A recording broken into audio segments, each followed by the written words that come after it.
Alexandre le Grand était perçu par ces hommes comme un dieu. Pour eux, ce n'était pas de l'exagération. Il y a plus de 2000 ans, à l'époque où vivait Alexandre, il n'y avait aucun homme, aucune nation, aucune cité au monde où son nom n'était pas connu. Partout, il était craint et respecté.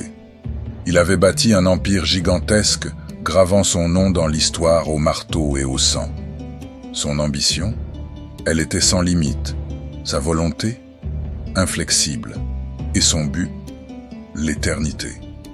Mais ce n'est pas le territoire qu'il conquérait qui le rendait unique. C'est la façon dont il l'a fait, avec une rage tranquille, un feu sacré et une vision que personne d'autre ne pouvait voir. Dès l'adolescence, Alexandre le Grand était hors norme. À 13 ans, son père le confie à Aristote pour qu'il reçoive l'éducation des plus grands. Il n'était pas juste un soldat. Il lisait Homère, étudiait la philosophie, la politique, les sciences naturelles, l'éthique. Et cette culture forgeait en lui un mélange unique de froideur et d'idéal. À peine 19 ans, il devient roi. À 22 ans seulement, il lance sa première campagne militaire contre l'Empire perse.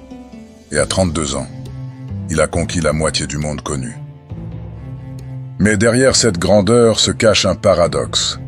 Alexandre n'était pas un homme parfait. Il était orgueilleux, impulsif et parfois cruel, même avec ses proches.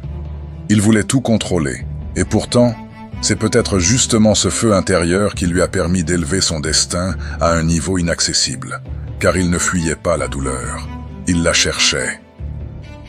Il croyait profondément que la souffrance était nécessaire. Pas comme une punition, mais plutôt comme un passage obligé.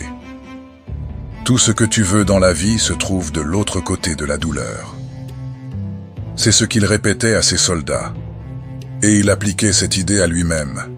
Il ne mangeait presque rien, dormait peu, marchait des jours entiers. Mais il tenait bon, il avançait et il inspirait ses soldats. Il n'ordonnait pas, il montrait l'exemple. Il ne restait pas en retrait pendant les batailles. Il ouvrait la marche, épée à la main. Il partageait les tentes, les blessures, la boue et les larmes avec ses hommes. Et même blessé, même au bord de l'épuisement, il gardait le cap. C'est ça, le vrai leadership. Pas le pouvoir, la présence. Mais il avait aussi une faille. Comme beaucoup d'hommes trop brillants et trop seuls, il est tombé dans l'excès, l'alcool. Au fil des années, il s'est mis à boire de plus en plus, jusqu'à en perdre le contrôle. Un soir, sous l'emprise du vin, il tue Cléitos, un de ses plus proches compagnons, l'homme qui, autrefois, lui avait sauvé la vie. C'est là que tout bascule. Alexandre a remporté toutes ses batailles extérieures. Mais il n'a jamais vaincu sa bataille intérieure. Il meurt peu après, à 32 ans. Trop jeune, trop fort et trop brûlant pour survivre à sa propre flamme. Mais ce qu'il laisse derrière lui, ce n'est pas juste un empire. C'est une leçon. Un modèle pour tous ceux qui rêvent grand. Un rappel que la douleur ne doit pas te freiner. Elle doit t'élever. Et si tu devais retenir une seule chose de sa vie, c'est cela. Ce que tu veux vraiment se trouve de l'autre côté de l'inconfort, à savoir ce que tu fuis, la difficulté, la fatigue, l'échec, le rejet et ainsi de suite.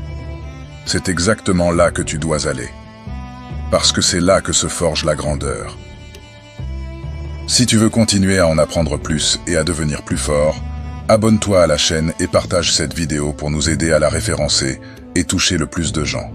Merci et à bientôt.